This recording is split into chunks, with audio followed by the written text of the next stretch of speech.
Então vamos lá, bom dia pessoal, me chamo Gustavo, eu sou o host desta sessão, estarei auxiliando nos bastidores a coordenadora Flávia Maria Corradini. Qualquer necessidade ou dúvida que vocês tiverem, vocês podem me chamar pelo chat, que é ativado na barra inferior da tela, certo? A nossa sessão tem duração de aproximadamente 2 horas, cada participante tem até 30 minutos para fazer a apresentação do seu trabalho. Ao final, nós faremos as discussões. Caso vocês notem alguma falha no momento da apresentação de alguém, vocês podem me comunicar pelo chat ou pelo áudio. Eu deixo agora a palavra com a professora Flávia, mas antes desejo as boas-vindas e uma excelente apresentação a todos. Professora, fique à vontade. Bom dia. Bom dia, Gustavo. Muito obrigada. Gostaria de apresentar e de agradecer a presença da Larissa, da Solange, que eu já conheço de outros momentos, e da Rosângela, que vieram participar de uma mesa que discute temas variados, né? Porque a gente vai da Idade Média à modernidade, que discute teatro, que é o meu objeto de pesquisa principal. Então, com isso, eu começo dando a palavra à Larissa. Peço para que ela se apresente brevemente, dê o título do trabalho e proceda à sua apresentação. Quando faltarem 5 minutos, será que está bom? 5 minutos eu aviso para que vocês possam encerrar. Então, vão falar as três e depois eu abro para discussões. Tudo bem? Pode ser assim? Flávia, está me ouvindo? Flávia, é a Rosângela. Está me ouvindo? Estava na programação que eu era primeiro e eu só consegui entrar na sala agora. Mudou a apresentação ou não? A minha ordem é Larissa, Solange e Rosângela. Isso. E Rosângela. E Rosângela. E a programação que veio para mim, eu seria a primeira. Então, tá bom, entendido. Obrigada. Nada. Vamos lá, Larissa, por favor. Então, bom dia a todos e todas, né? Eu vou tentar compartilhar aqui a minha tela. Vamos ver se vai dar certo. Você parece eu. Faço a mesma coisa. Nunca sei se vai dar certo. Gente, eu vou colocar o meu microfone no mudo, porque eu moro em São Paulo, pertinho do aeroporto. Então, para não atrapalhar, eu vou deixar no mudo, tá bom?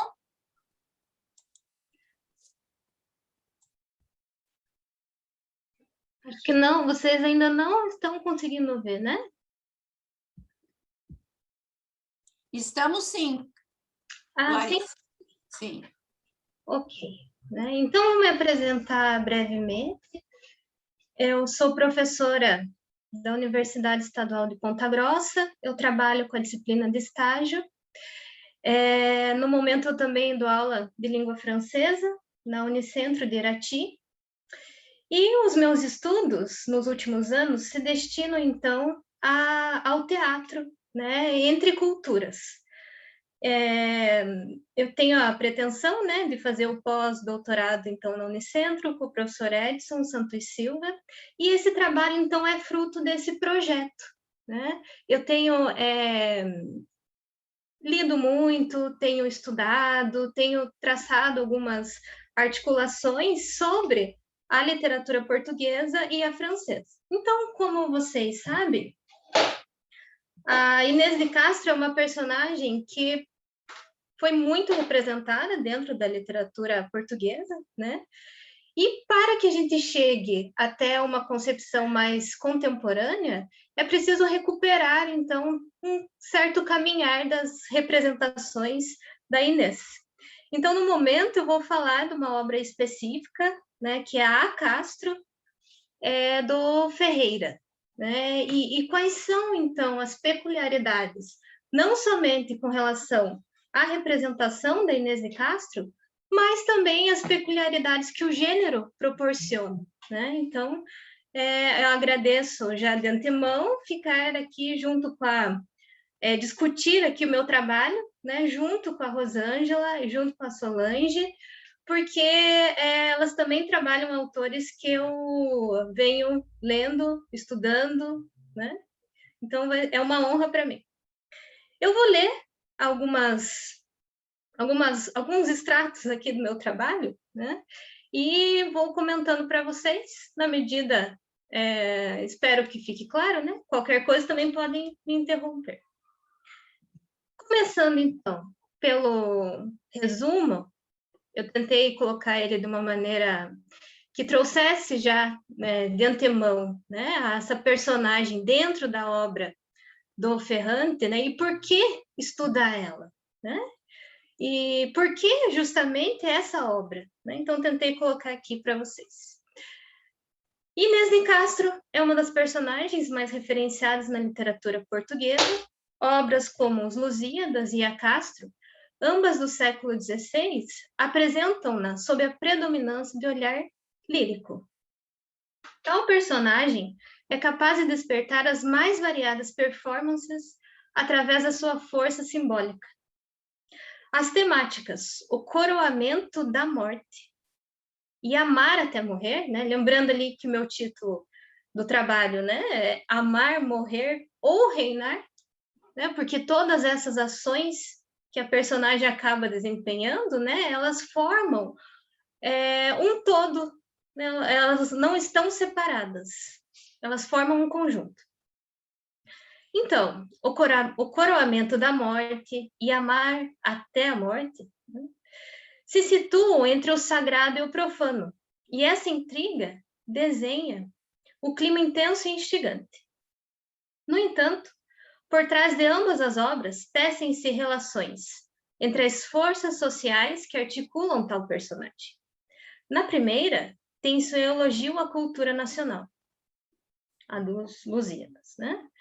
Na segunda, a representação do poder e suas consequências. Então, investigar como Ferreira constrói essas questões é o objetivo desse estudo, né? Destaca-se a importância dos diálogos como forma de direcionamento aos grandes temas apresentados na narrativa. Amor, morte e poder. O estudo focaliza a representação de Inês de Castro e Ferrante, ao descrever a composição dialógica e o posicionamento, tanto no plano físico como no plano simbólico, que ambos ocupam na obra. Desta arte, observa-se as aproximações e os afastamentos nas falas entre ambos.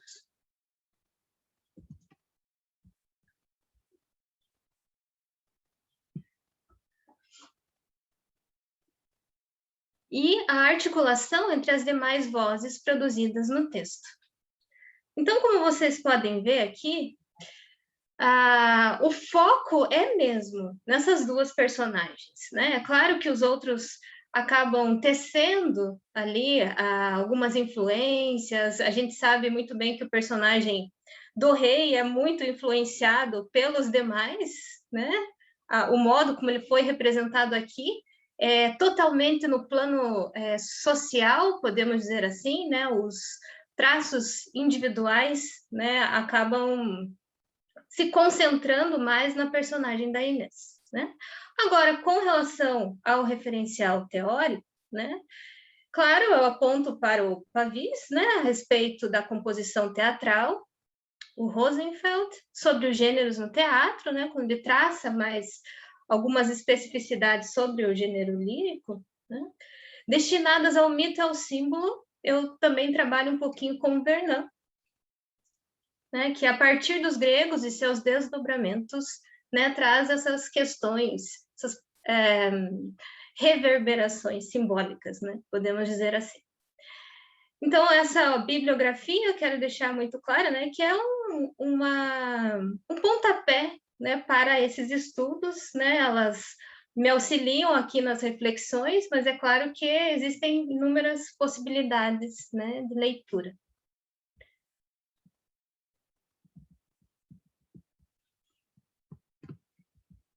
Muito bem. Então, ali, dando sequência, sempre é bom, né, a gente voltar ali para a capa, justamente, né, do livro.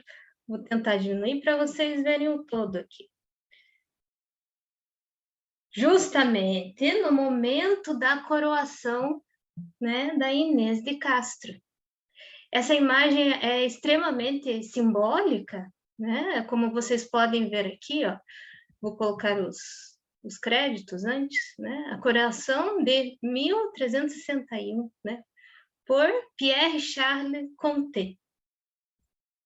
Quando nós olhamos, eu usei até a palavra, né, reverberações, né? Quando nós olhamos essa imagem, nós temos ali justamente muitos olhares, né? Vocês podem ali, talvez não, a definição não esteja muito boa, mas a gente tem vários olhares que não necessariamente se destinam a Inês, né?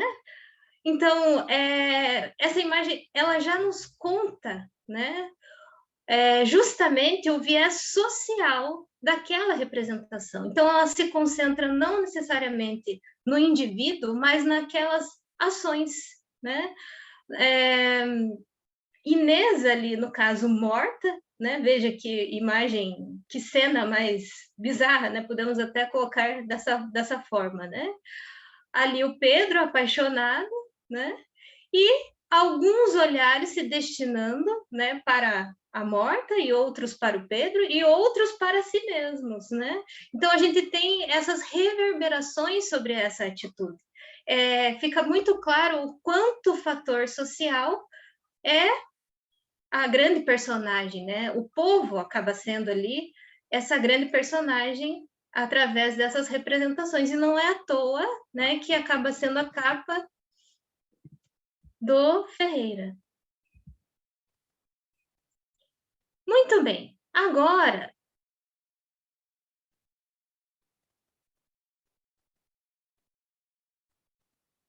prosseguindo aqui,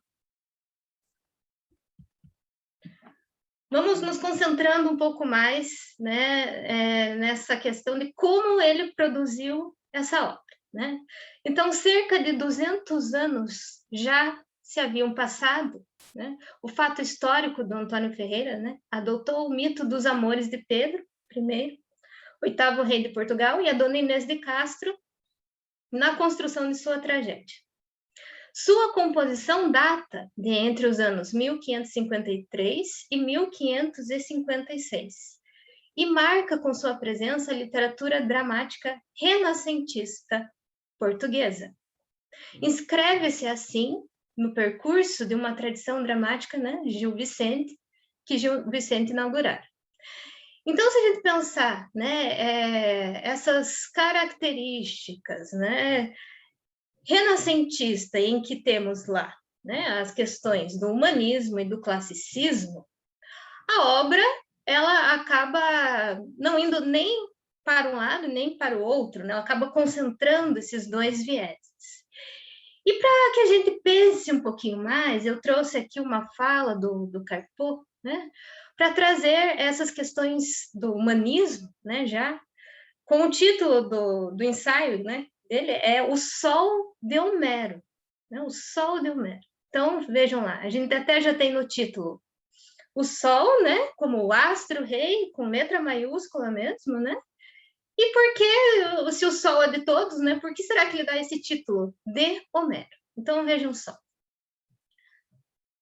E quanto à poesia, evidentemente ali no teatro, né, justamente no instante em que o mundo antigo perde o sentimento da poesia homérica para achar Homère ennuyé, né? Ou seja, o Homero entediado, ela se transforma num novo sentimento do mundo, em que o homem já não está abandonado, mas confiado a uma natureza em que o sol, a luz interior do poeta cego, nunca se põe. Então, eu gostaria, né, de partir dessa imagem em que a gente tem um sol interior, né, na representação das personagens, que nunca se põe, e nesse mesmo viés aparecem, então, as personagens ou os dramas dela traçados, né, na obra do Ferreira. Então, não importa nem mesmo o grande sofrimento, não importa nem a morte, mas importa a representação, o sol interior que nunca se apaga. Então, é mais ou menos isso que o Ferreira nos deixa, né, para a reflexão. Para tanto, nesse teatro, né, de transição,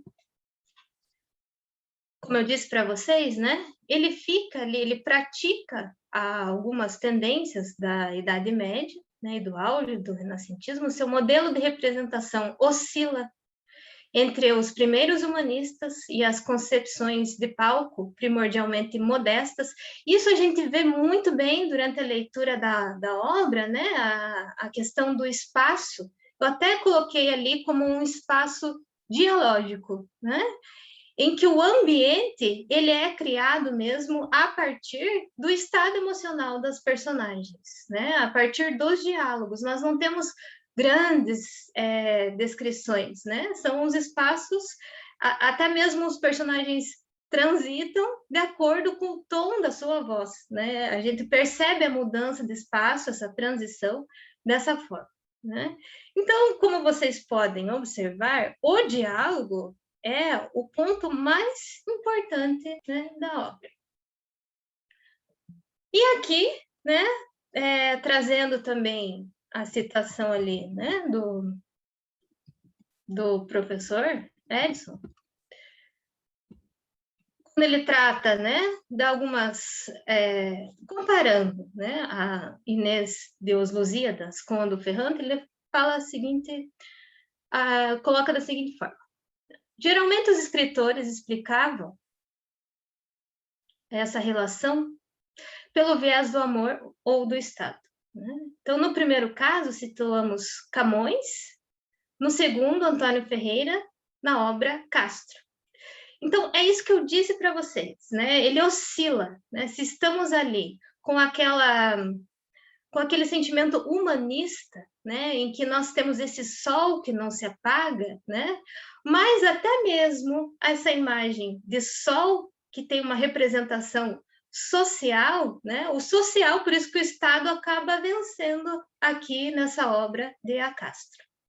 Ao dar voz a Inês, oferece como resolução do dilema o desterro e não a morte, uma vez que seu crime foi o de amar. Em contraponto, os apelos de Inês de Castro, ao compará-la à Policena, né, Camões eleva o sentimento e as razões do coração a um patamar pouco visto na literatura lusitana. Em analogia ao que aconteceu na história de Portugal, com o evento mitológico, a morte de Policena. Diante de um sentimento como o amor, a dimensão humana e a divina se igualam. Ambas, inocentemente, assassinadas pelo mesmo motivo, né, o amor. Então, essa é a representação, né, lá nos Lusíadas. No Ferrante, né, a gente, se fizermos uma comparação entre o que é divino, né, algum elemento humano, né, que seria divino, seria justamente a sua perda da subjetividade, né, sua representação perante o social. Então, o coletivo, né, as ações coletivas é que acabam se comparando ou sendo elevadas ao plano divino. Então, pouco importa se o indivíduo, né, acaba morrendo, né? Pouco importa se a sua representação social foi significativa. Agora, uma questão específica ali do autor, né, seria pensar também nessa escolha do estilo, né? Porque ele traçou uma vasta correspondência, né? E uma delas que eu queria destacar para vocês aqui, antes de ir propriamente para a obra, né, seria, então, a correspondência dele com o Francisco de Sá de Miranda, né, de 1553, a respeito da morte do primogênito Gonçalo Mendes de Sá, em cruzada tardia contra o Marrocos, na Batalha do Monte de Condés, onde foi dizimada a fina flor da aristocracia ibérica, né? Então, pensem na condição dele aqui, né? É uma carta, ou seja, é um texto um pouco mais íntimo, né? Escreve para um amigo sobre a morte do filho desse amigo, né? Então, de que maneira, se lá na Inês de Castro, né? Claro, né? A gente está aqui comparando algo mais pessoal com algo, né, um pouquinho mais social, porque quando ele trata da Inês, ele trata de toda a cultura lusitana. Porém, né, quando ele traça ali alguns conselhos para o seu amigo, que também representava Portugal, né, perdeu a vida lutando, né, vejam a maneira como ele trata essa morte, né, que é um pouco mais próxima ali dele. Também, as belas ninfas cantarão, as belas ninfas do Minho, ou do Douro, teu nome, e a todo mundo o elevarão. Alegres andam com o cabelo douro, ao vento solto, rindo e não chorando. De palma coroadas e de louro, toda esta tua morte festejando, como teu nascimento festejar. Por isso, isto que de ti iam esperando, para esta morte tua te criaram. Com ela estão agora tão contentes, que mais agora te amam do que amaram. Pois tu, que lá nos céus, onde estás, sentes a glória que lá tens, e aqui te damos. Porque chorar por ti, ninguém consentes. Né? Então, vejam só que é justamente o mesmo olhar que ele traça para a Inês, né, ele faz ali com o filho do seu amigo. Ou seja, a representação social é que garante a glória, né, desse personagem. Que, no caso, né, alguém próximo dele. Né? Então, vejam só. Quando ele compara, né, esse festejo da morte, né, junto com o festejo da vida, né, quando a gente traça aqui essa aproximação entre nascimento e morte, né, as duas significações ganham o mesmo peso. Né? Então, não são contrárias. Né? Seria o início e o fim, né, da vida, e, no caso, seria a entrada e a saída desse plano social. Então, o que há de mais importante, né, seria aquilo que o indivíduo fez mesmo socialmente. E isso fica evidente até mesmo, então, nas cartas. E como vocês puderam notar ali durante a leitura, né, esse tom aclamativo faz com que a significação ainda fique mais forte. Né? Então, nós temos esse tom aclamativo, né, que ele vai nos apresentando. E agora, aqui, eu gostaria de trazer pequenos apontamentos, né, do que eu selecionei do meu referencial teórico, né, com relação ao diálogo. Se o diálogo é um dos fatores mais relevantes da obra, né? Então, só voltar um pouquinho. O diálogo, assim como acabei de falar dessa tonalidade das cartas, né? Ele fala de modo direto, né? Mas num tom bastante aclamativo. Então, aqui a gente tem o diálogo como a quebra da naturalidade, né? Ele tem essa intenção de elevação mesmo, né? E que traz aí toda a sua força simbólica. Trazendo aqui uma fala do Pavís, o mundo apresentado é desenhado com naturalidade, pois, de acordo com o teórico, né, o diálogo parece ser o meio mais apto para mostrar como se comunicam os locutores.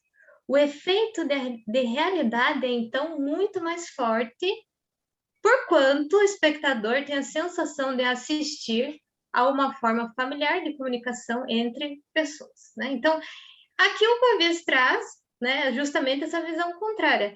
Quando nós temos, então, um diálogo, né, nós temos essa sensação de naturalidade. Mas vejam o que o Ferreira faz.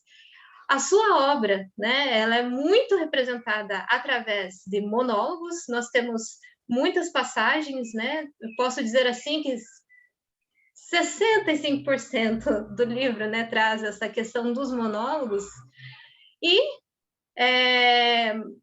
mas ele inverte, né? Ele não deixa nem mesmo a conversa mais íntima natural, né? Nós sempre estamos, então, contemplando, né?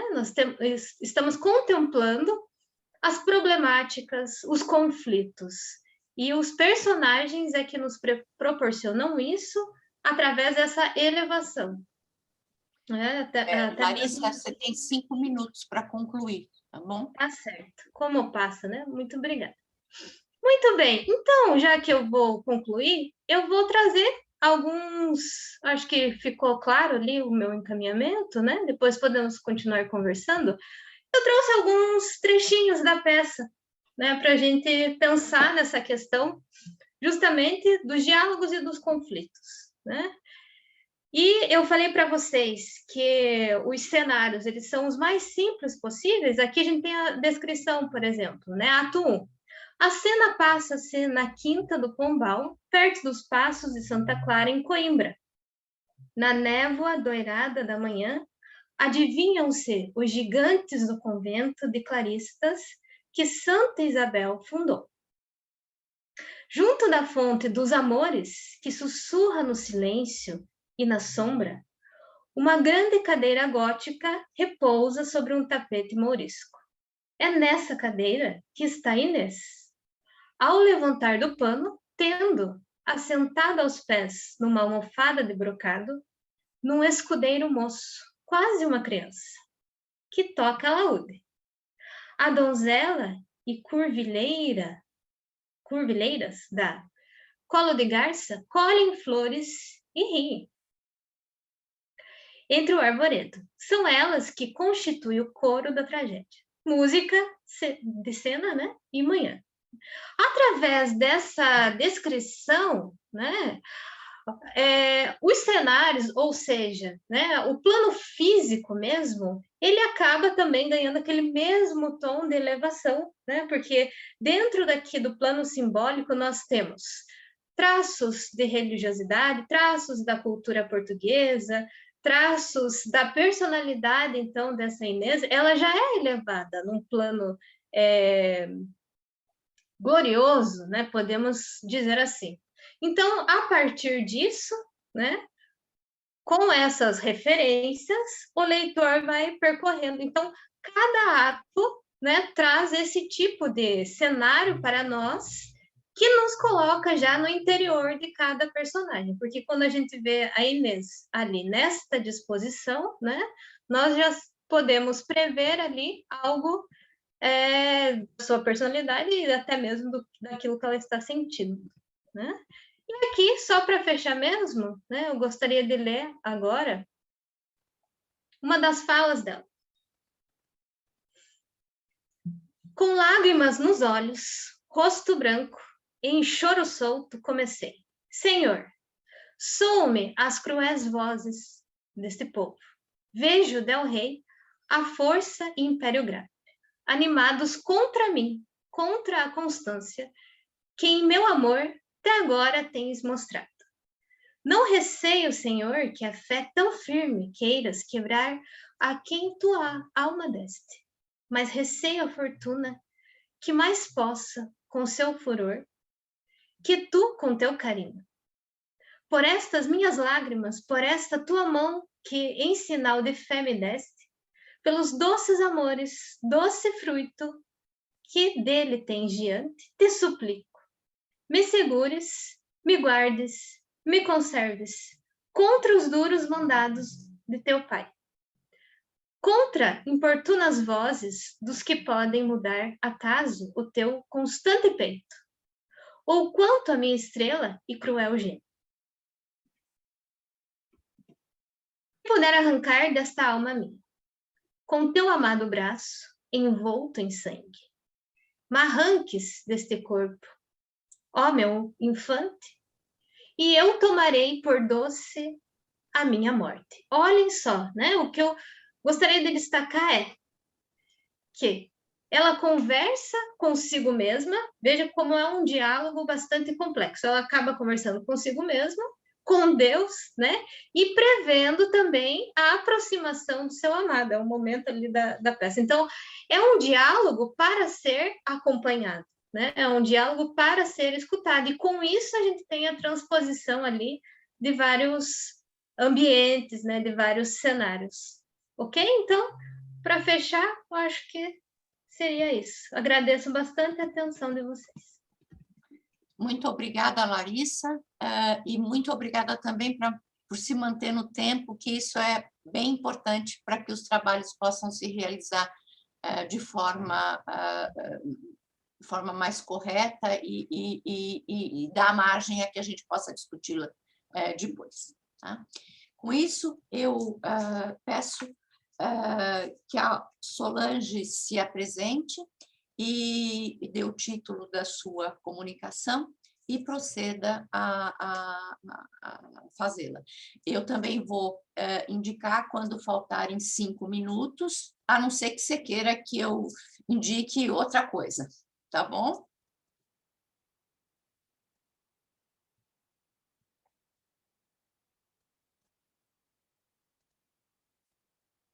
Você está com o seu microfone mudo, Solange. Pronto, agora está bom. Ok, eu estava me batendo tudo aqui. Mais de 2 anos em aula online e ainda... eu estou apresentando o resumo? Não. Gustavo. Pode falar. Eu estou, gente, tentando retornar para a sala. Você está na sala? Não, Tô. você está na sala só.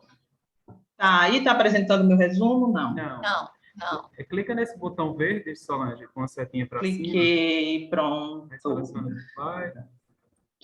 E aí, compartilhar. Gente, mais de 1 ano dando aula online. Ai, Senhor. Pronto. Vamos... Agora você está. Está mostrando. Obrigada. Bom, eu sou Solange Santana, sou professora do IFBA, Campo Salvador. Esse trabalho é um recorte da tese de doutorado, orientada pelo professor Márcio Muniz. A minha tese é intitulada contém o título Companeleiros, Pressureiras, Travestis, Putas e Putos, Gêneros, Sexualidades e Identidades na Dramaturgia de Bernardo Santareno. E aqui é um recorte. Eu vou ler, desculpe, vou deixar alguns trechos, principalmente o resumo. Então, esse recorte é a margem da margem, raça, classe e sexualidade em vida breve em 3 fotografias de Bernardo Santareno. Esse texto de Bernardo Santareno integra um volume, Os Marginais da Revolução, que foi escrito em 1979, em que Santareno, nesse texto especificamente, Santareno ele aborda questões de gênero, sexualidade e identidades, com atenção especial à prostituição feminina e masculina, tendo inclusive prostitutas e michês menores de idade. O texto é constituído de 3 quadros, denominados de primeira, segunda e terceira fotografias, em que o dramaturgo irá apresentar recortes de vida de 3 jovens pobres, que é a Formiga, Pedro e Pau Santo. O personagem principal é Pedro, que é também denominado, né, tem a alcunha de O Corvo, mas esse recorte, ainda que eu traga Pedro, eu vou dar atenção a Pau Santo. No que se refere ao lugar da intriga, vê-se que as ações principais situam-se na sociedade portuguesa contemporânea de Bernardo Santareno, mais especificamente no Parque Eduardo VII, né, com algumas alusões a 2 bairros, que é o Casal Ventoso e Intendente, em Lisboa. E se tais lugares se encontram associados ao tráfico e consumo de drogas, a criminalidade e a prostituição, por consequência, a pobreza, a falta de estrutura das famílias, a divisão da sociedade em classes e diversos outros fatores de marginalização social também serão postos em cena pelo dramaturgo. Nesse trabalho, como eu disse, eu vou dar atenção especial ao Santo, que é filho de uma mulher negra escravizada e um branco lusitano colonizador, que se desloca para Portugal com a família de seu genitor após a guerra pela libertação de Moçambique. Então, eu pretendo, neste trabalho, analisar as desigualdades, como as desigualdades de raça e classe se interseccionam a sexualidade para a constituição desse jovem moçambicano, além de problematizar a questão colonial e o contexto aí pós-revolução dos cravos. Para tanto, o trabalho é subsidiado nos estudos de gênero e sexualidade, culturais e raciais, e pela interseccionalidade como teoria e teoria e ferramenta analítica. Eu vou descer um pouco para colocar uma passagem do trecho do texto. Deixa eu descer.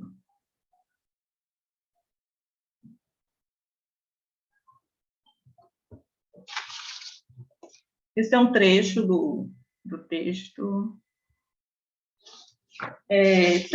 Por meio da personagem Frau Santo, o Santareno ele vai trazer, ainda que rapidamente, a questão colonial para o texto, né? Então, nós somos informados de que o jovem nasceu em Moçambique, durante a colonização portuguesa, tendo como genitores um pai lusitano e uma mulher negra escravizada.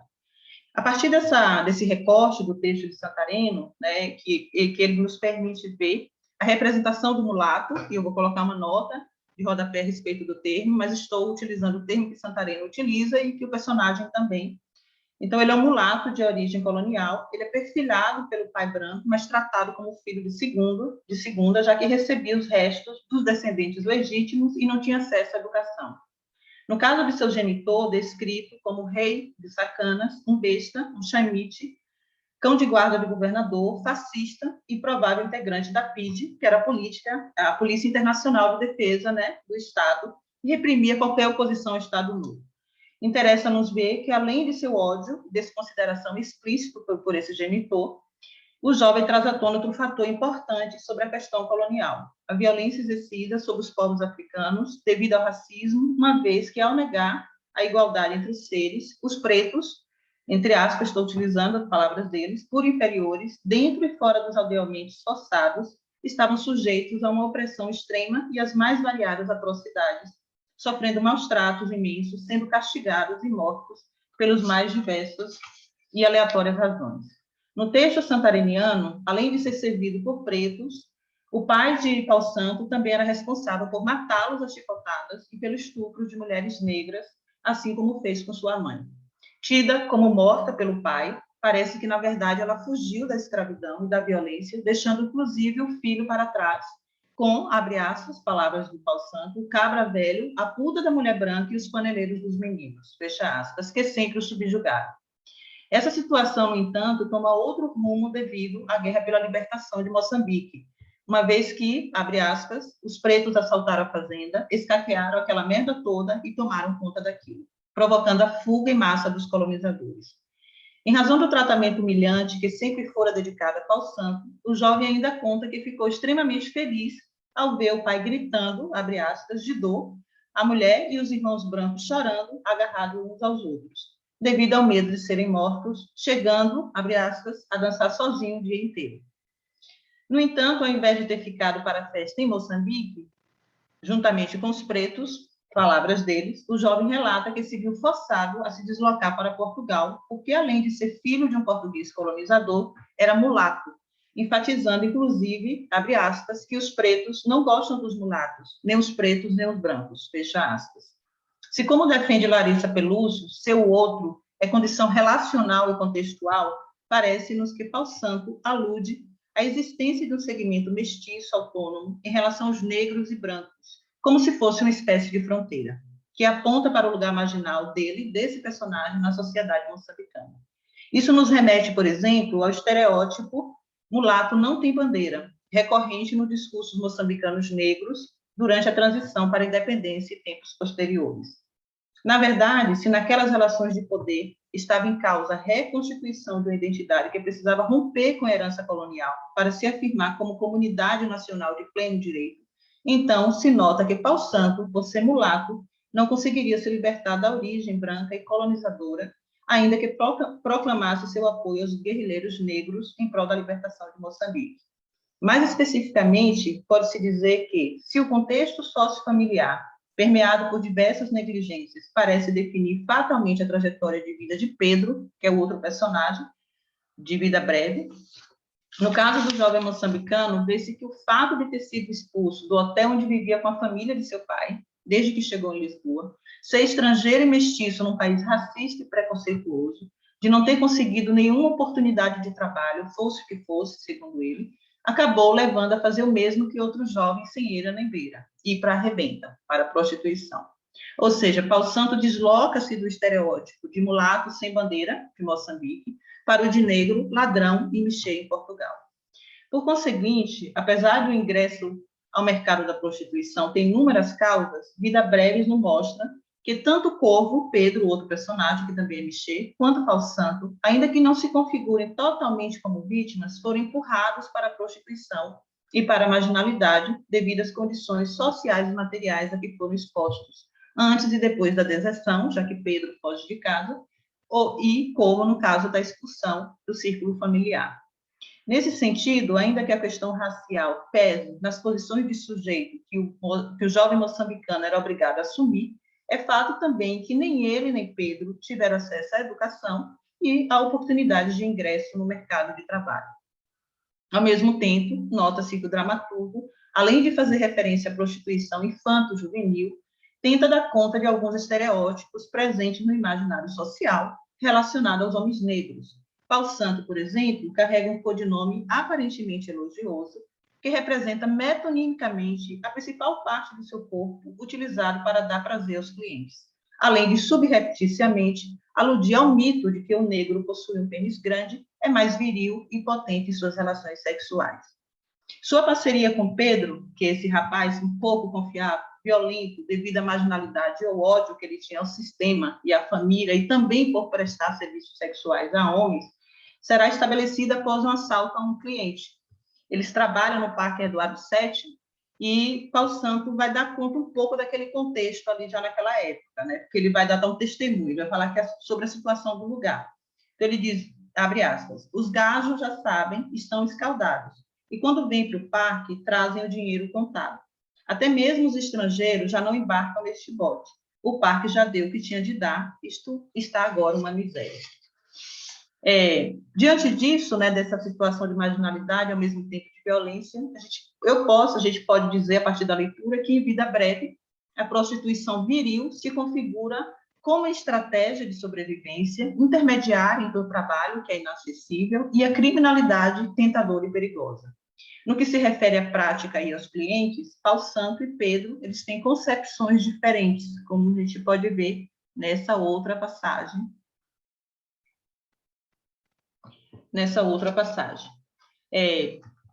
A partir da leitura dessa cena, chama-nos a atenção a questão da identidade do Michel másculo, uma vez que os dois jovens, ao se encontrarem numa ponte entre a marginalidade e a homossexualidade, viu a prostituição muito mais como uma solução situacional do que identificatória, ao passo que a homossexualidade é tida como uma preferência erótica. Pedro, por exemplo, ele rejeita os homossexuais, são considerados por ele, cito palavras deles, porcos de merda, e também descarrega sobre eles o peso do estigma, chegando a agir com violência e demonstrar extremo ódio. Paulo Santo, por sua vez, ao encarar a prostituição como uma situação de trabalho necessária à sua sobrevivência, obedece às regras do jogo e ainda diz que gostaria de ter a sorte de caçar um pato bravo como o senhor todos os dias, que é aquele cliente que foi assaltado, um senhor rico que aparece no Parque Eduardo VII. Ao confessar que não tinha a mesma sorte de Pedro, conta ainda que outro dia tinha deixado, cito, o filho da puta de um paneleiro lhe fazer um broche sexo oral masculino por 100 paus, porque estava teso sem um pulso. Ou seja, em Vida Breve, a necessidade faz a hora e a prostituição é parente da fome. A personagem também participará junto com o parceiro de um assalto, performando um ladrão violento. Só que aí começa a se desenrolar um conflito entre esses dois personagens, porque Pedro ele se sente o chefe da malta, se sente mais poderoso e insulta Paulo Santo constantemente, utilizando expressões como sacana de preto, descuido colonial, paneleiro, né, que desculpe que em Portugal seria uma forma pejorativa, né, de tratar homossexuais, dentre outras interpelações que não intimavam Paulo Santo apenas ao sexo e à sexualidade, né? Essas interpelações elas se apresentam também como imperativos racializantes que acabavam inferiorizando essa personagem. Se por conta disso, Paulo Santo, com ódio nos olhos e furioso, ameaça dizendo que um dia ele iria engolir essa coisa de preto, Pedro, contudo, lhe dará pouca atenção, porque não acreditava que ele teria coragem de enfrentá-lo. Ainda assim, na terceira e última fotografia, porque tinha decidido que 2/3 do fruto, né, do roubo seria de Pedro. Paulo Santo não aceita não vai dar, ele disse que não vai dar os 2 terços, porque ele quer fugir para, eu vou colocar aqui o trecho, ele não quer viver mais em Portugal, e aí tem esse trechozinho, ele não quer mais viver, eles acabam discutindo, né? E aí Paulo Santo disse que não vai dar a parte, e ele acaba desabafando, como também enfatiza que não tinha medo de Pedro, nessa parte. Ele fala, tu julgas que me metes medo, valentão de merda, estou farto de ti, farto deste parque, farto de Lisboa. Quero me ir embora daqui para fora, nunca mais quero ver um português na minha frente, nunca mais quero ouvir falar esta língua de chafurda. Aqui só conheci miséria, vou dar o fora, vou para a Suécia. As suecas gostam de rapazes de cor, escolhem-nos, preferem-nos, brigam por causa da gente. E fica a saber, meu tinhoso, que eu não tenho medo de ti, estou farto. Passei aqui o pior tempo da minha vida, porra. Merda de país, merda de portugueses. Vocês são todos sacanas, são todos filhos da puta de racistas e fingem que não são. Que se lixem, brancos, brancos, brancos, todos lavados com ouro, que se fodam os brancos. Da cena acima, fica perceptível que Paulo Santos se configura como sujeito à procura de uma identidade com a qual pudesse se identificar. Constantemente em processo de deslocamento, vê-se que Moçambique foi submetida às humilhações da família branca, mas com a derrocada do regime, se tornou apenas um mulato sem bandeira, sem pertencimento, logo sem identidade. Em Lisboa, por sua vez, definitivamente vivia o pior tempo de sua vida. Além de estar sozinho, na prostituição e na miséria, era vítima constante de um racismo, tanto velado, já que Portugal se autoproclamava como uma nação multirracial e pluricontinental, uma nação una e indivisível, mas na prática cotidiana não aceitava os negros e seus descendentes, quanto ao racismo escancarado, né, via as palavras de Pedro.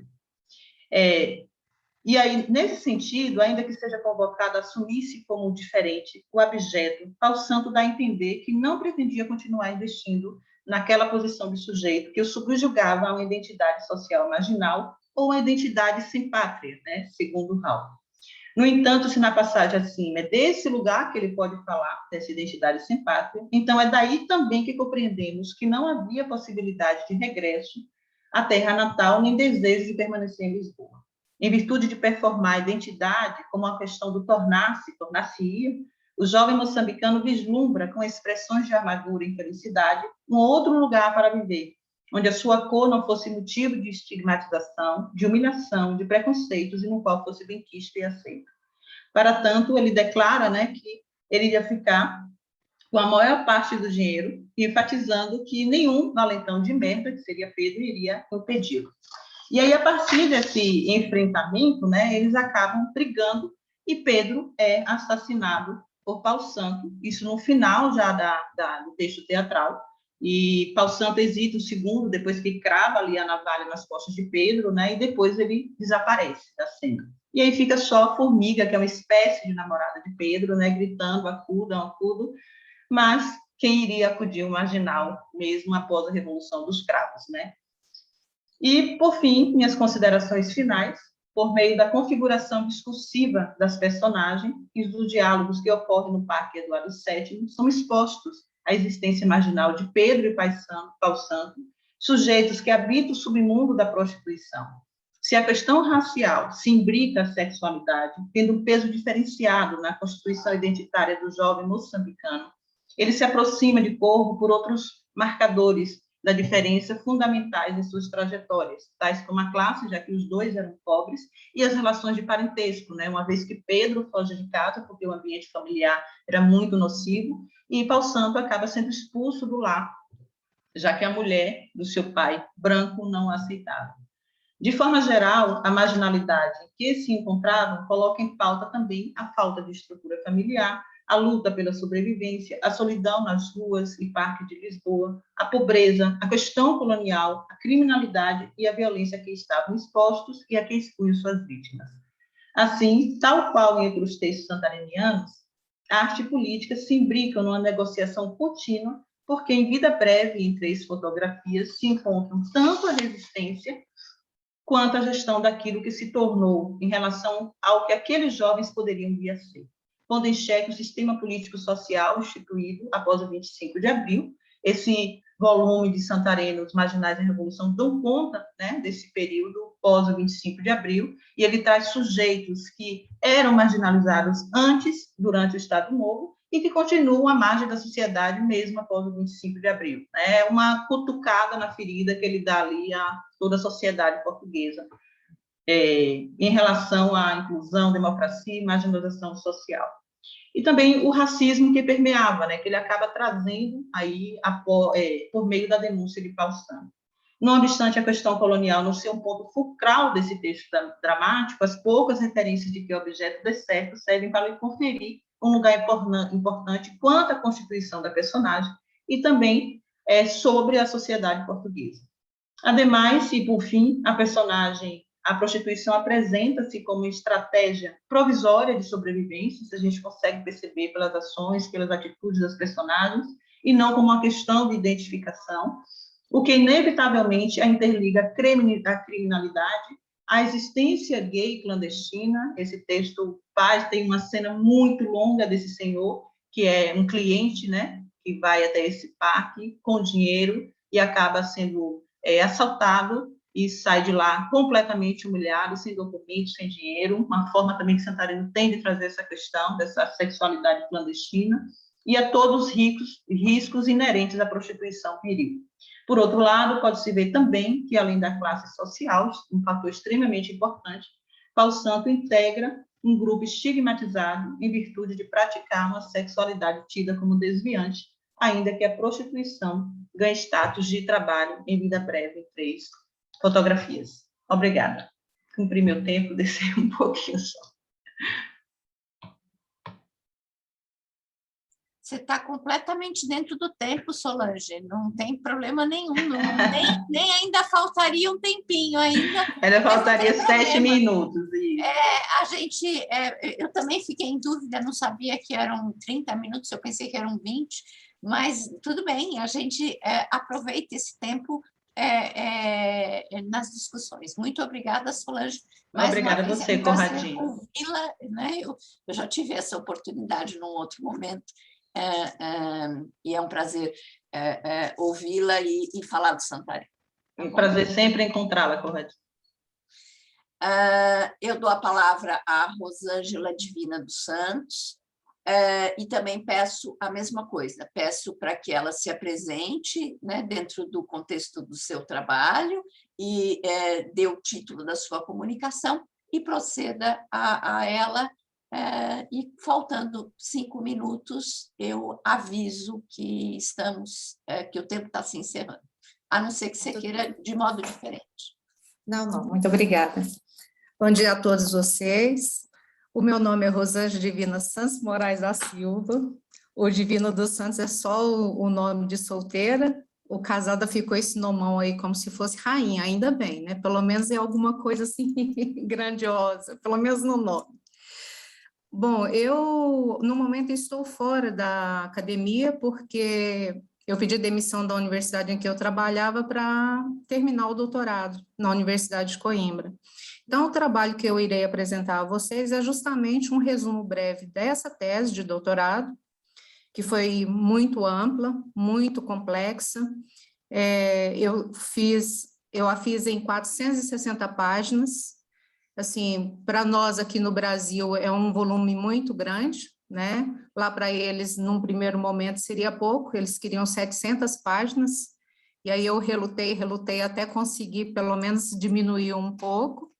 E o título da minha apresentação é Tradição do Alto, Medieval e Vicentino, no Teatro do Nordeste Brasileiro, que é justamente, eu só mudo aí em termos da minha tese, a palavra tradição, que na minha tese é rastros do Alto Medieval e Vicentino, do Teatro do Nordeste Brasileiro. Então, essa tese está dividida em 4 capítulos. O último capítulo eu dedico ao estudo crítico hermenêutico de 15 peças. Então, devido a essa extensão e devido ao volume de textos, eu preferi fazer um texto e ler para vocês, apesar que eu sei que é um pouco cansativo, mas para que a gente otimize o tempo, né? e vocês tenham noção exata daquilo que eu fiz dentro do trabalho, como referencial teórico, as questões que eu apresento, por exemplo, de Gil Vicente, de tradição e dos vários autores nordestinos, eu farei a leitura para vocês do texto, tudo bem? Então, passarei a fazê-lo agora. O teatro medieval europeu chegou ao Brasil desde cedo, e aí encontrou terreno fértil e acolhedor. O seu rastro pode ser identificado desde o século XVI até os nossos dias. As suas formas de enculturação variam bastante em intensidade, variam com a geografia, em função do lastro indígena que já existia, variam ainda por força da releitura da tradição, feita pelos autores brasileiros, sobretudo se relacionada com o reizado, o pastoril, o Bumba Meu Boi, o Mamulengo e o Fandango, que integram os espetáculos populares nordestinos. Gente, me dê licença que eu vou tirar o fone, que está me atrapalhando, tá bem? Estão me ouvindo agora? Normal? Sim? Tá, obrigada. Ao fazer um levantamento das obras que pudessem ressaltar as semelhanças e diferenças deste processo de recriação, deparei-me com um copioso volume de autos espalhados pelo Brasil afora, perfazendo um acervo de mais de 150 peças. Desse espólio, priorizei as obras do Nordeste, porém foi necessário ainda mais um recorte. Contemplei, portanto, como eu já disse a vocês, 15 obras, cujos títulos e respectivos autores citarei oportunamente. Para tanto, objetivei este estudo em duas perspectivas de abordagens distintas, mas interligadas e que dão forma a 4 capítulos. Na primeira parte, composto dos 2 primeiros capítulos, fiz um histórico descritivo dos modelos do alto de extração medieval para reconhecê-los mais adiante, porque essa era a minha proposta, enquanto matrizes textuais morfológicas básicas adotadas e reconfiguradas por Gil Vicente no século XVI, para construir sua compilação de todas as obras. Um conjunto teatral invulgar, na medida que nele reconfiguram-se os gêneros, os elementos da cultura popular e o imaginário cristão medievais. Nesse sentido, no primeiro capítulo, relanço luz sobre a tradição religiosa e profana do teatro medieval, evidenciando os elementos técnico-formais e temáticos dos mistérios, moralidades, milagres, farsas e das sortes, como pressuposto histórico, cultural e literário, em que se assentam as matrizes fundamentais do teatro vicentino. No segundo capítulo, por sua vez, fiz uma revisitação robusta e aprofundada do teatro lusitano, em um quadro histórico, cultural e biográfico panorâmico. Com efeito, sistematizei as principais linhas de investigação conduzidas por vicentistas renomados de gerações distintas, indo de Bracampo Freire, passando por Antônio José de Saraiva, até chegar a José Augusto Cardoso Bernardes, que aponta a sátira e o lirismo como coordenadas modais de toda a compilação. Para que vocês tenham uma noção, só na Universidade de Coimbra, nós temos mais de 1000 títulos de fortuna crítica de Gil Vicente. E eu fiz um apanhado geral de todas essas principais teorias que foram utilizadas desde 1800 e, se não me engano, 1809, com o Teófilo Braga, até o século XXI. Dessa forma, com um propósito claro e ambicioso, a investigação estilhaça os lugares relativos à bibliografia do dramaturgo português. Outro problema sério, porque nós temos, por exemplo, nos livros didáticos, nós temos Gil Vicente como mestre da balança, Gil Vicente como o fundador do teatro de Portugal, e, na realidade, há muita controvérsia, muita discussão, muita polêmica em torno disso, e não dá para a gente simplesmente afirmar determinados aspectos biográficos do Gil Vicente, porque nós não temos documentos fiáveis para isso. Continuando. Circunscreve também esse capítulo as suas obras na grande tradição tardo-medieva, para proceder à sua recepção geral no teatro brasileiro contemporâneo, em especial da região Nordeste, como eu já falei. Além dessa contribuição significativa para o estado da arte vicentina, observado no espaço europeu, o respectivo quadro é complementado por 3 segmentos interligados. O primeiro trata de todas as matrizes compulsadas por Gil Vicente na composição de sua obra completa, com ênfase naquelas fontes fundamentais e provenientes da grande tradição do teatro medieval, que, de maneira transculturada e renovada, são observadas no estudo comparativo com o teatro popular brasileiro, sobretudo, como eu já disse, o nordestino. O segundo faz um levantamento descritivo e enumerativo da presença da dança e da música na compilação, com o intuito de perspectivar a relação estreita entre a literatura dramática vicentina e demais artes daquele século XVI. O terceiro e último segmento aborda questões inerentes à denominada escola vicentina, outra polêmica entre os críticos de Gil Vicente. Nesse sentido, traz à tona uma discussão polêmica desde Teófilo Braga, como eu já tinha dito, e lança luz sobre a mudança de perspectiva do sentido de escola, dada por Luciano Stegano Picchio, e da presença de traços formais da tradição vicentina nas produções de autores brasileiros. Ainda nessa parte, há indicações de algumas pistas de pesquisas que a fortuna literária de Gil Vicente oferece aos estudiosos de seu teatro. Um exemplo refere-se aos regimes diurno e noturno do imaginário propostos por Gilbert Durand, um filão pouquíssimo explorado pelos críticos portugueses e também pelos brasileiros. Por outro lado, a segunda parte dividiu-se no terceiro e quarto capítulos. No terceiro, em caráter inédito, fiz uma abordagem detalhada da história cultural e literária do Alto no território brasileiro desde 1500 até o século XXI, com ênfase nas primeiras manifestações teatrais do teatro de catequese e nas variações dos espetáculos populares do Nordeste, do Bomba Meu Boi, Mamulengo, Reisado, Pastoril e Fandango, em que há indícios recorrentes das tradições portuguesas, sobretudo da cultura teatral. O intuito disso era comprovar que tais espetáculos são variações transculturadas do Alto, provenientes da cultura portuguesa, sobretudo no que diz respeito às representações feitas em festas populares do Natal, da Páscoa e do Corpus Christi. Ainda nesse terceiro capítulo, também de modo inédito, procedia um levantamento no Brasil de todas as obras intituladas autos ou subtituladas com o termo, em inventários próprios, coligi mais de 150 peças escritas por 77 escritores entre 1948 até 2018. Submetidas ao crivo analítico, concluí que todas guardam traços da tradição ibérica, sobretudo associadas aos autos de Gil Vicente. Desse volume expressivo de texto, selecionei 15 obras da região Nordeste para o tratamento crítico hermenêutico, tendo em vista que a região constitui-se, desde o século XVI, na maior localidade brasileira a produzir e a representar autos populares, demarcados com evidentes substratos medievais e vicentinos em termos de forma, conteúdo e estilos. No último e quarto capítulo, empreendi, então, o estudo crítico hermenêutico e comparativo do corpus selecionado com o fim de fazer o rastreio objetivado da tradição do alto. Para tanto, no travejamento teórico e metodológico geral, pautei-me em princípios históricos e crítico-literários distintos, no intuito de fundamentar o modo com que a tradição do teatro medieval foi acolhida por Gil Vicente, e como essas duas tradições foram rearticuladas pelos autores nordestinos.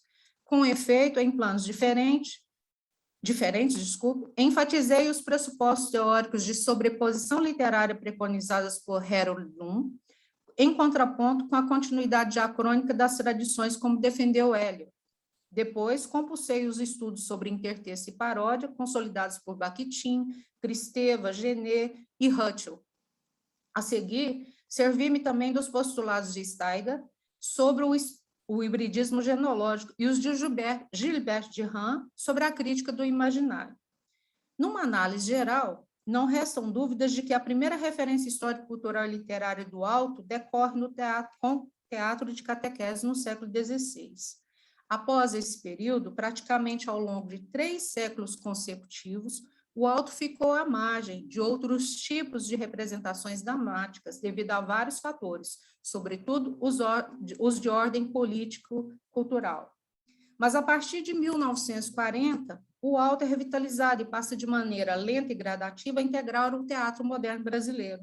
O Nordeste torna, mais uma vez, o locus amenus e privilegiado na produção do gênero, sendo Hermílio Borba Filho um nome fundamental e decisivo na alavancagem e modernização do teatro popular, tendo ao seu lado Ariano Suassuna.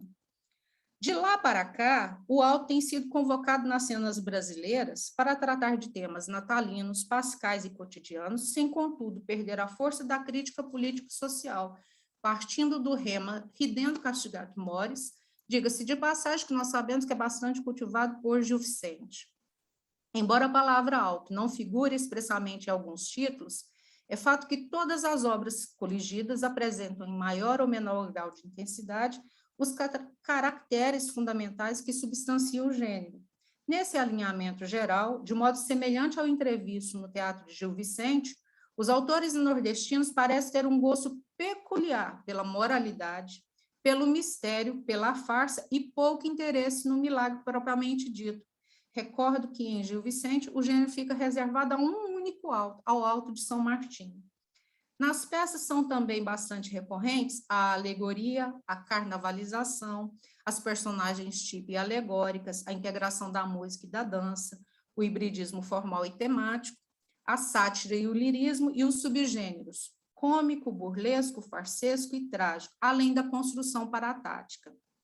Quanto aos temas, são recorrentes o mito bíblico do nascimento, da morte e da paixão de Cristo, das 3 leis divinas e do juízo final.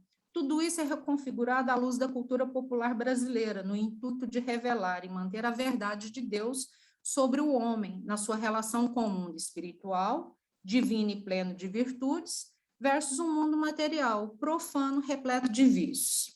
Sendo assim, e considerando o tipo dessa intervenção, convém agora esboçar os principais rastros verificados em alguns casos.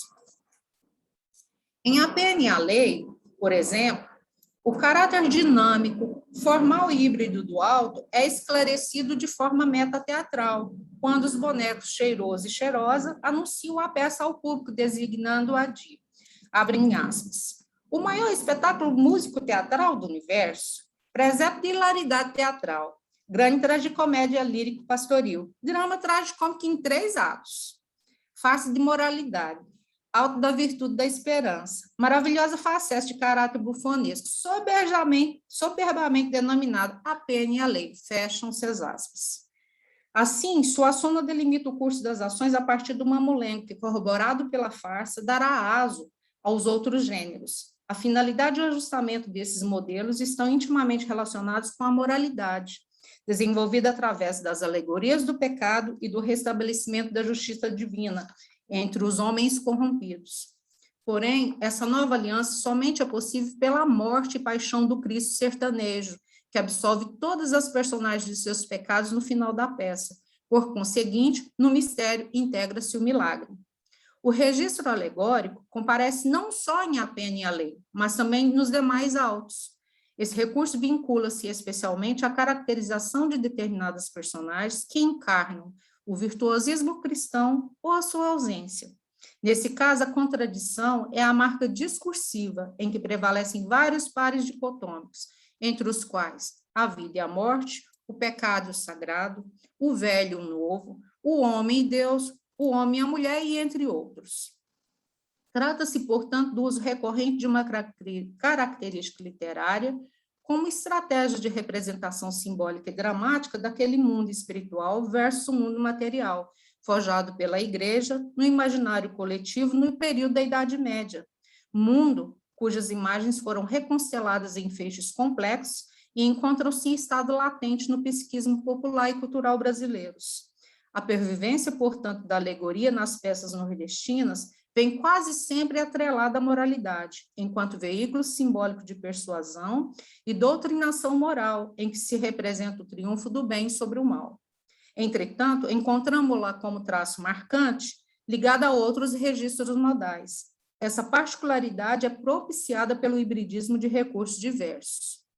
No Alto da Mula de Padre, por exemplo, Borba Filho reabilita uma lenda medieva atrelada ao folclore brasileiro da mula sem cabeça, criando uma moralidade nada convencional com o balé macabro das beatas em torno da mulata, metade humana, metade assombração, que, impedida de entrar na igreja, morre sem absolvição dos pecados, embora o padre, seu amante, reze depois sobre o seu corpo. Vejamos um trecho do Balé das Beatas. O ruído que, abrem aspas, O ruído que se ouve agora, através da música, é o de uma parada brusca de cascos em disparada. E a mulata surge. As beatas recuam, com as mãos afastando a figura, ora ri, ora não deixa o medo ou o horror ou o ciúme aparecer na fisionomia. A mulata está irreconhecível. Os cabelos desgrenhados caem sobre os ombros. O rosto meio equino está todo cortado de chibata, e os ombros nus mostram o sangue ainda vivo. Nos seus olhos já se adivinham a morte. Fecham aspas. Assim, ao ser privada de entrar na igreja pelas beatas e ali obter do Padre a misericórdia divina e talvez em confissão, consequentemente, uma chance de absolvição de seus pecados, a mulata representa simbolicamente o mal que assola o mundo, cujo fim é a própria morte, assegurada pelo balé das fiéis beatas. Vale lembrar que a assombração da mula de padre aterrorizava não só a igreja, mas também a todos daquela cidadezinha no interior nordestino. Portanto, o fim trágico dado à mulata alegoriza a supremacia do bem sobre o mal. Consequentemente, prevalece o poder de Deus desdobrado alegórica e imageticamente nas personagens do padre, das beatas e na própria igreja. Na construção do percurso alegórico adotado por Borba Filho, o balé tem grande relevância imagético-simbólica. Por ele, ressemantiza os seus elementos fundamentais do espetáculo medieval da dança da morte. Cabem às beatas a execução do rito macabro, em que a morte personifica-se. Esta contracena com a mulata, envolvendo-a num ritmo alucinante e pavoroso, levando-a de modo violento a compor o seu séquito.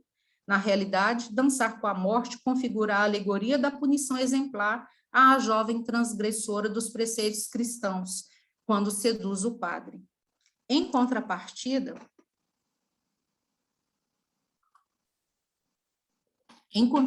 no Bom Samaritano, Borba Filho cria um mistério de fundo moralizante, protagonizado por Manuel de Tal, alegoria do Cristo, mas na roupagem de um anarquista que distribui panfletos ao povo sobre a fome, a miséria, indo em sentido contrário ao regime militar.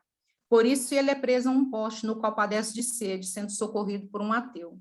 Com essa articulação do mito bíblico, Borba Filho consegue uma artimanha literária, pois convoca o milagre para dar conformação à cena, uma vez que o ateu retira Manuel do poste, ainda que sob protestos populares, e o leva para sua casa, onde conviverão em paz e harmonia.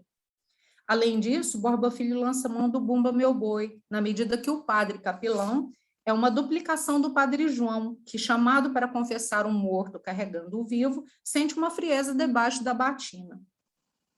No Alto da Compadecida e na Pena e a Lei, Ariano Suassuna, por sua vez, recupera, condensa e carnavaliza o tema do juízo final, representado nas 3 barcas vicentinas, criando a moralidade às avessas da Compadecida e o mistério de A Pena e a Lei.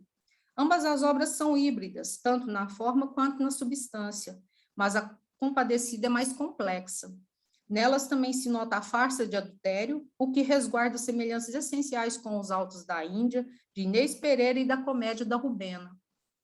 Por outro lado, o Morte e Vida Severina e os autos da Porta do Céu, da Gamela, de Maria Mestra, Bonequeiro Vitalino, da Lapinha Mágica, de Jesus de Natal e Natal, compulsam e rearticulam, cada um ao seu estilo, o mito bíblico do nascimento, atrelado à vida cotidiana do sertanejo nordestino, que em alguns casos morre de morte matada ou de morte morrida, por doença, pela fome, etc.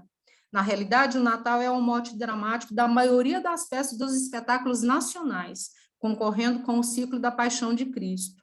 No entanto, é raríssimo ter um texto em que não se atrelem a outras questões de fundo, como, por exemplo, denúncias políticos sociais, a morte que eu já referi, a triste condição humana diante da fome, da seca, da miséria e da exploração dos latifundiários.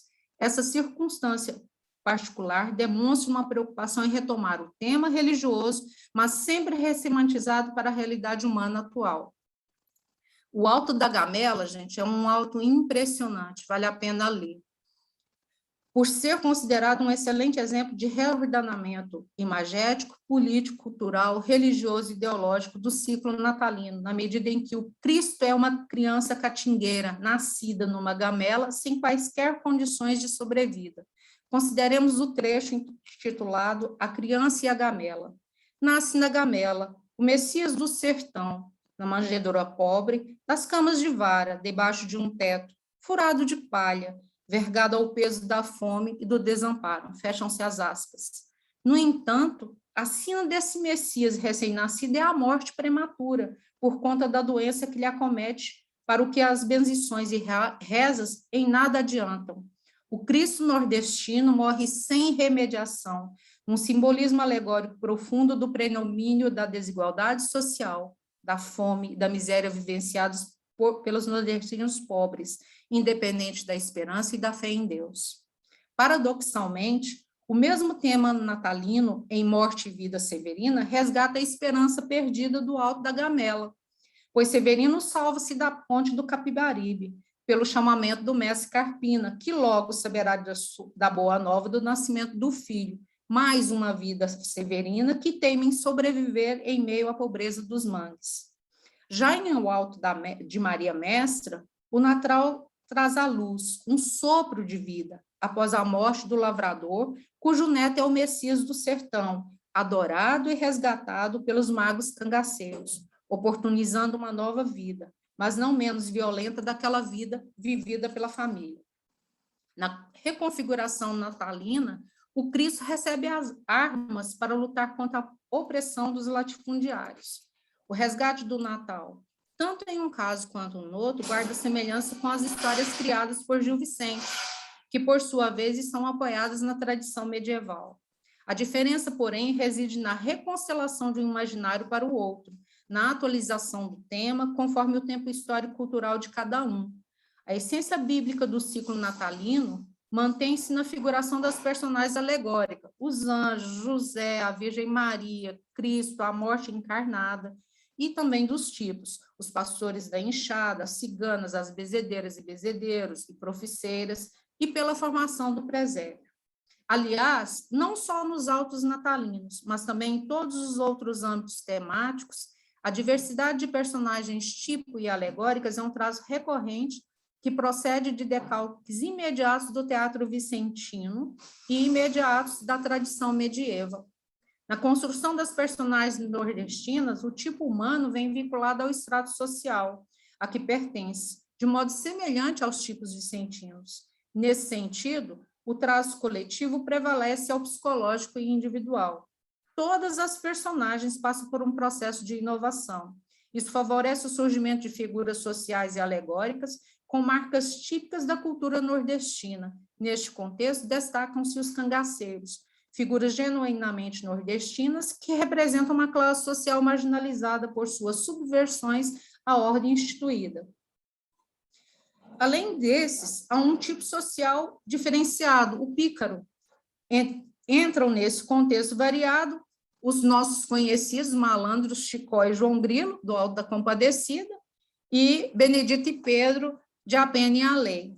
Do berço medieval, por sua vez, os autos nordestinos recuperam praticamente todas as figuras típicas da igreja. Vocês se lembram do bispo, do sacristão no Alto da Compadecida e do maravilhoso cristão. Entram aí Cristo, o casal sagrados, os santos, os diabos, os anjos e os reis magos e outras figuras medievais. Seja em que circunstância for a retomada, o alto é a forma recorrente entre os escritores brasileiros. Em geral, os textos natalinos, por exemplo, apresentam nos títulos algum termo desse referencial temático, tais como Natal, natalino, nascimento, estrela, Belém, Cristo, Maria, Virgem Maria, Lapinha, portas do céu e assim por diante. A transposição dos traços caracterizadores do ciclo natalino tradicional não é imediata, gente.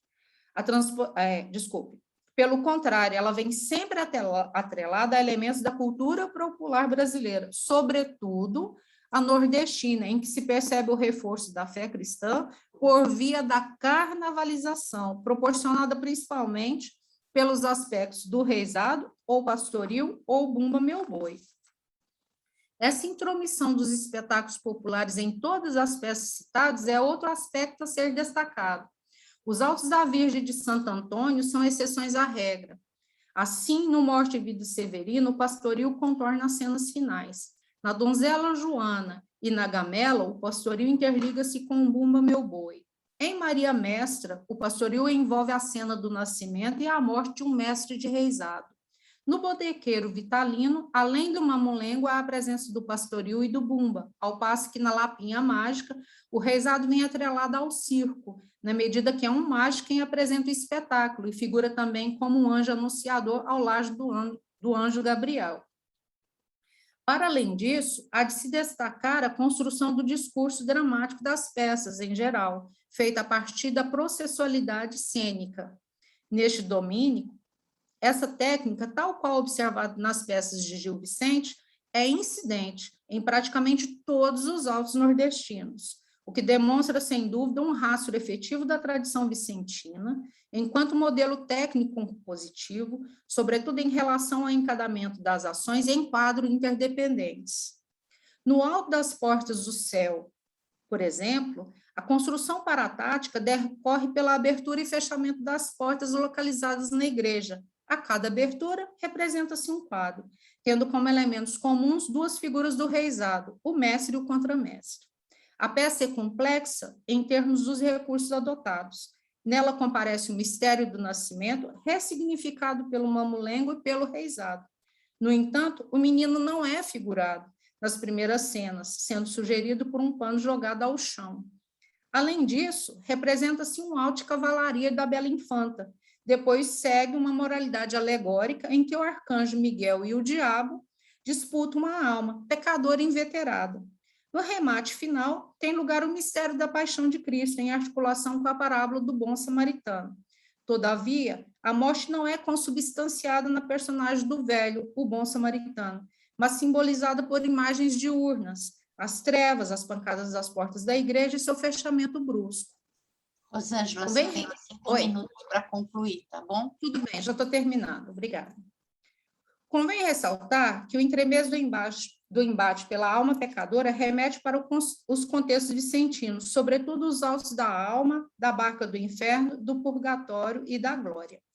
Aqui também eu falo sobre a integração da música, que é muito recorrente da música e da dança, muito recorrente em Gil Vicente, que também está muito presente nos autos nordestinos. Então, eu já vou para o final.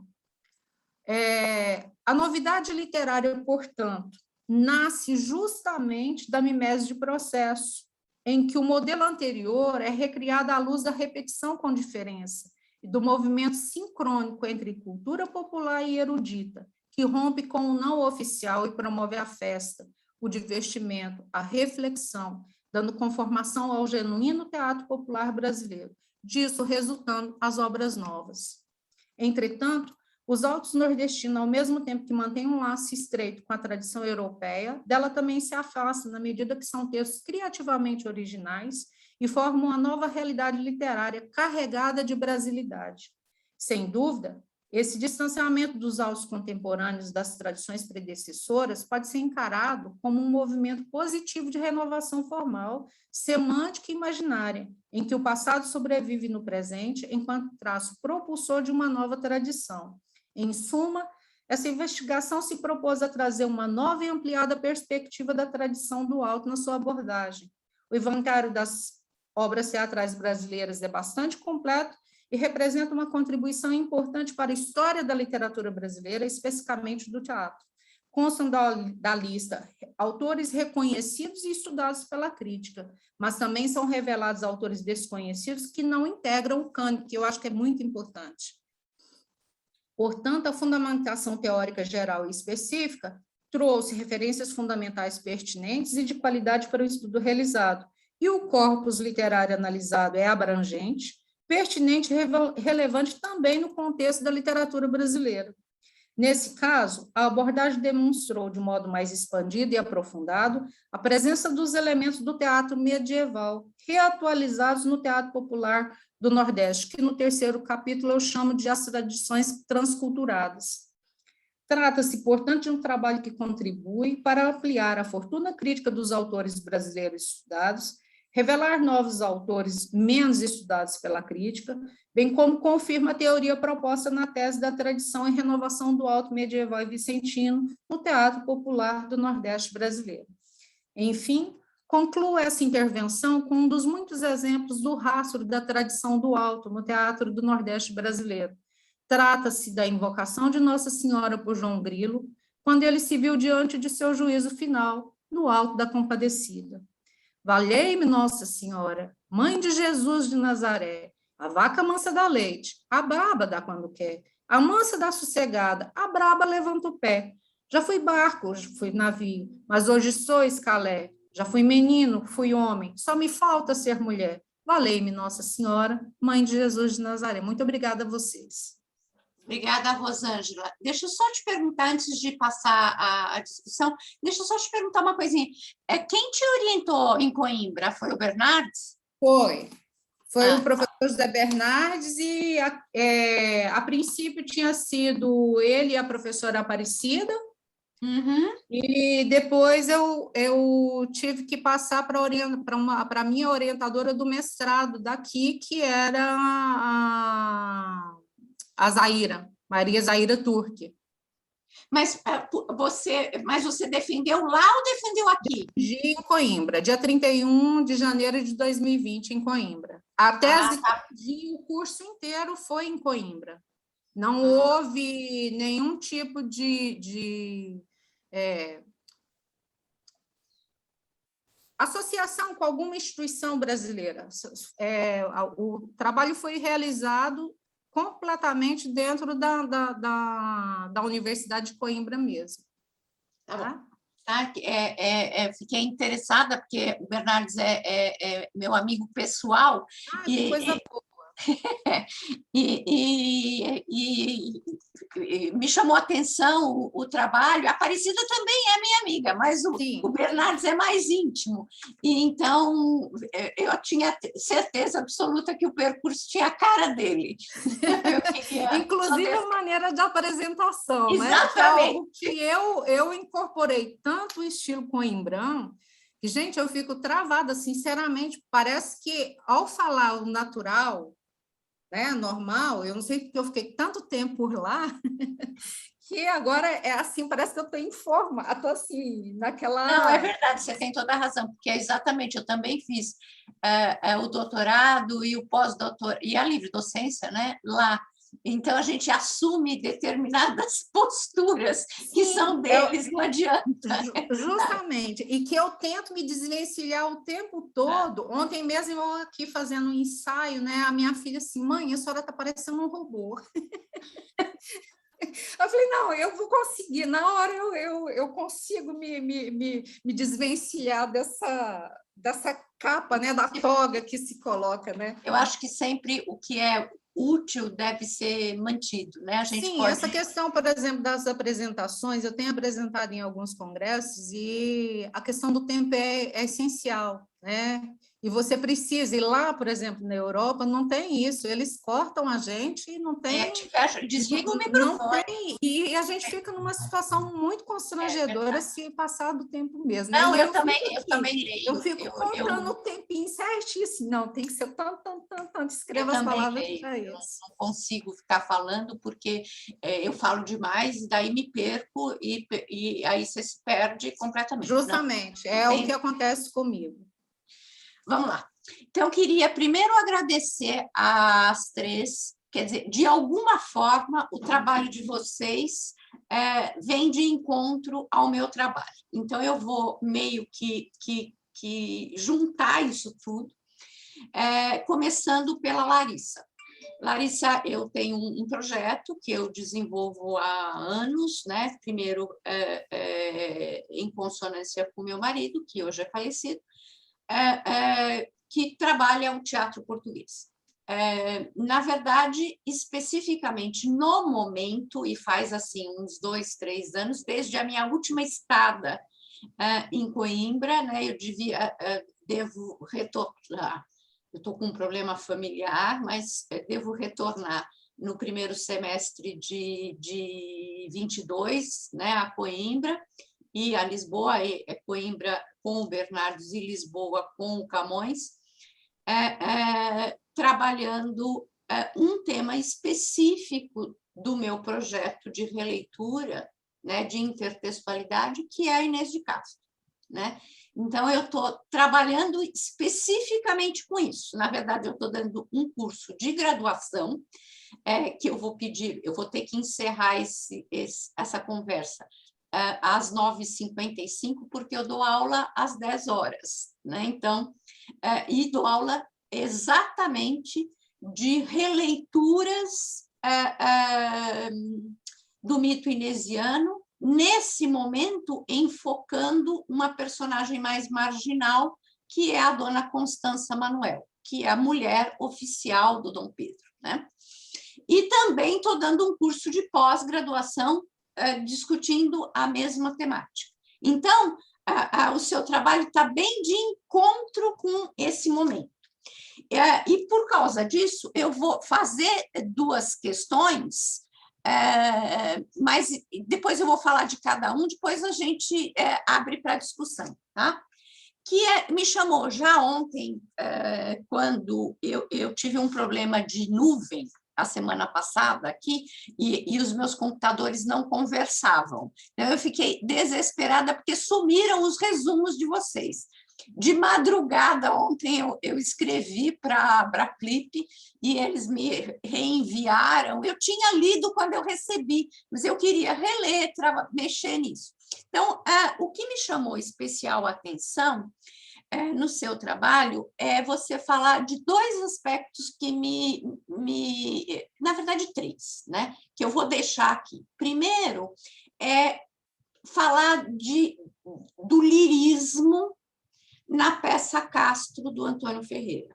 Quer dizer, se o episódio dos Lusíadas é marcantemente lírico, e isto até é visto como um parênteses lírico dentro da epopeia, né? Que você está acrescentando uma postura de escrita que é distinta da postura com que o Camões vem desenvolvendo.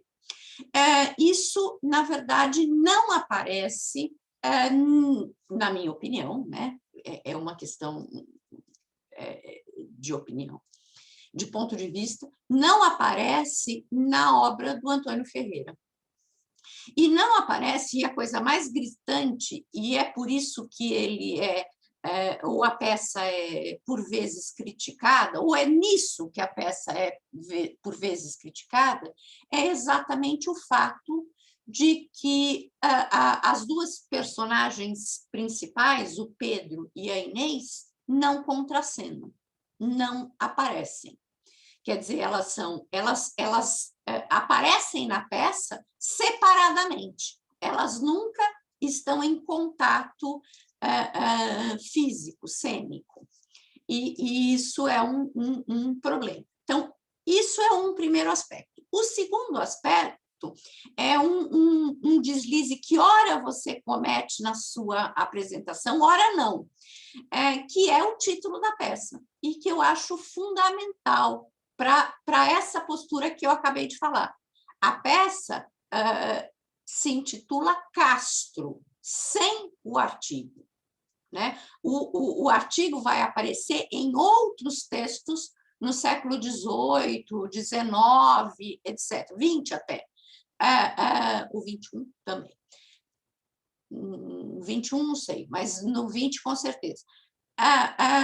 Exatamente porque o que importa na discussão, na perspectiva ferreiriana, é exatamente o fato de a Inês ser uma Castro. Quer dizer, é isso que contrapõe o problema político, que você também apontou, ao problema individual, que você também troca. Quer dizer, não importa que é uma fulana chamada Inês, isso não importa. O que importa é o fato de que ela é uma Castro, e isso vai incorrer em sérios problemas na coroa portuguesa. E o terceiro aspecto é a questão meio teórica do humanismo e do classicismo em Portugal. Eu tenho muita dificuldade, mas muita dificuldade mesmo, em perceber humanismo em Portugal.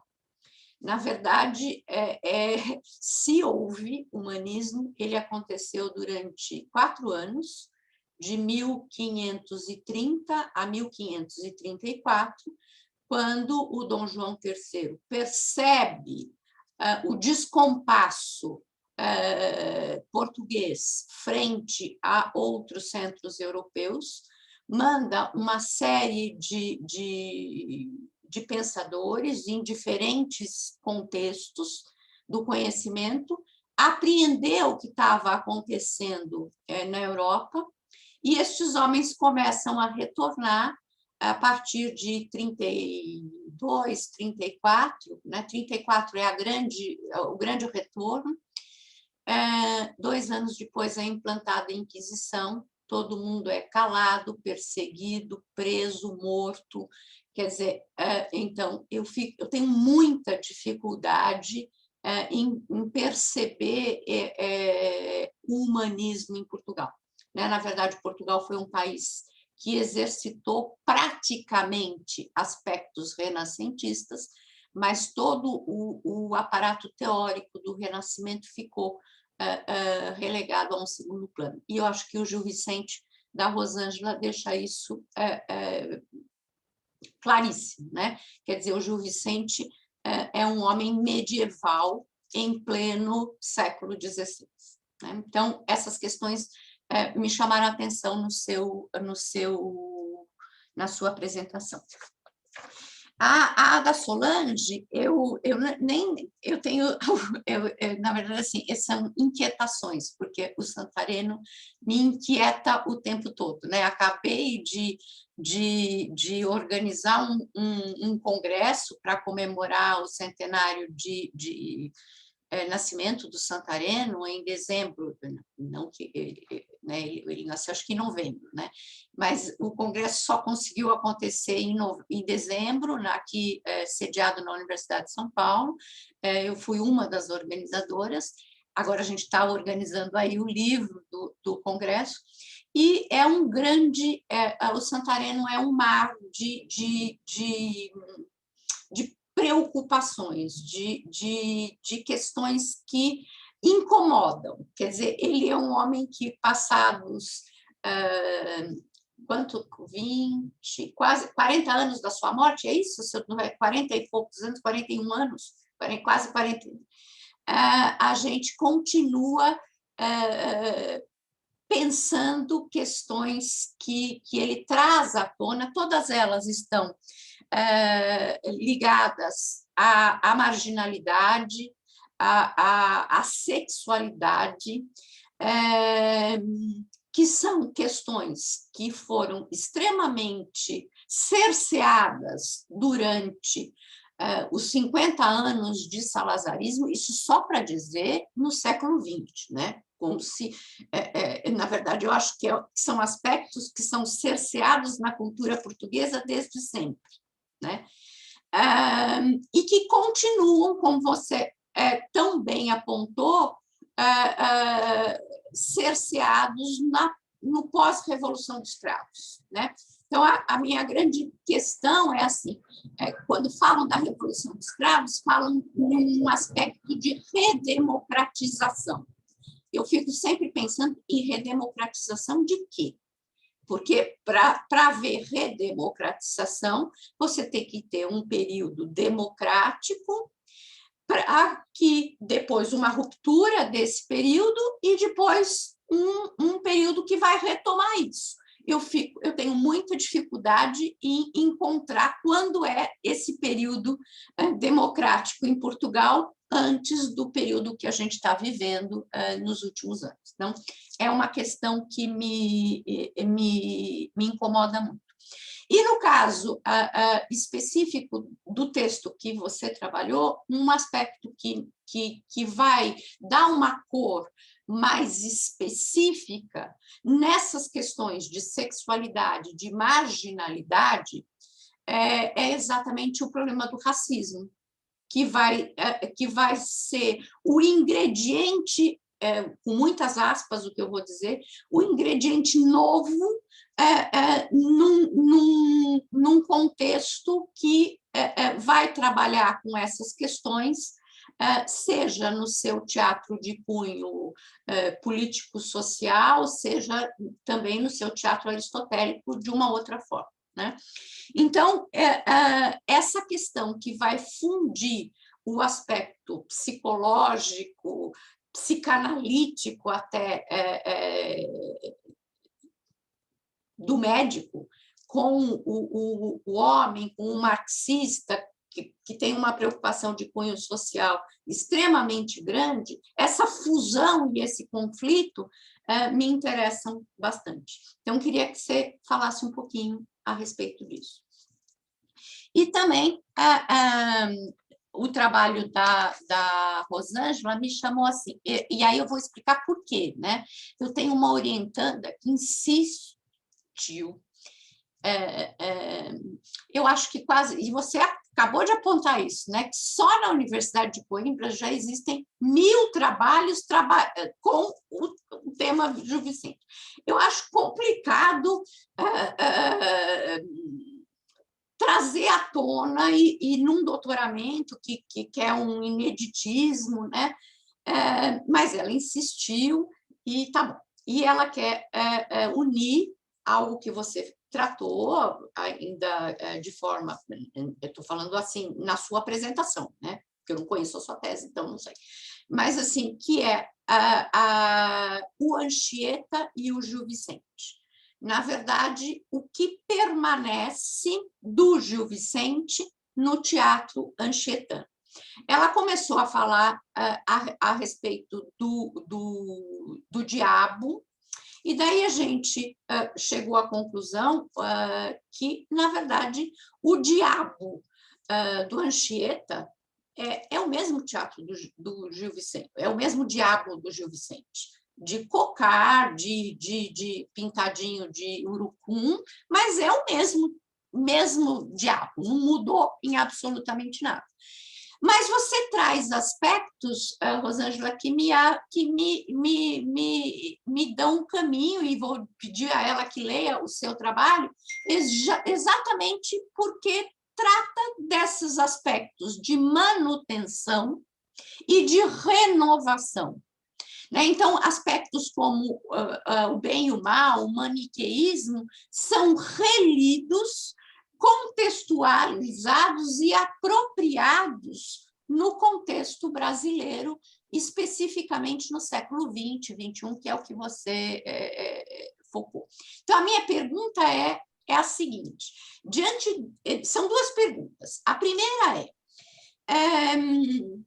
por que essa lacuna? Né?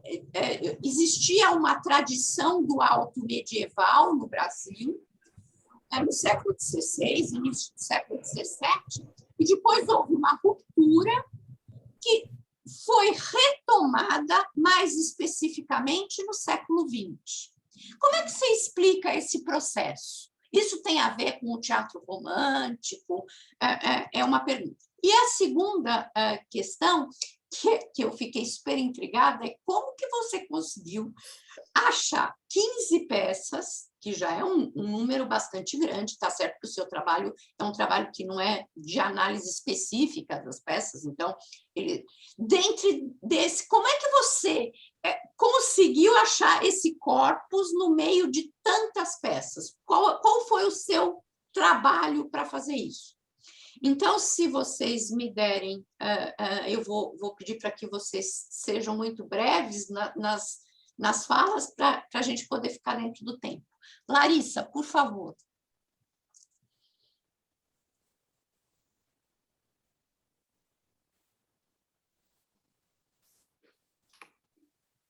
Estão me ouvindo agora? Agora deu, né? Agora sim. Então, Eu acho que eu vou começar, então, pela questão do lirismo, né? Para mim, a peça do Ferreira, né? E até porque o lirismo vai tocar também essa questão do humanismo, do classicismo, que a professora comentou, né?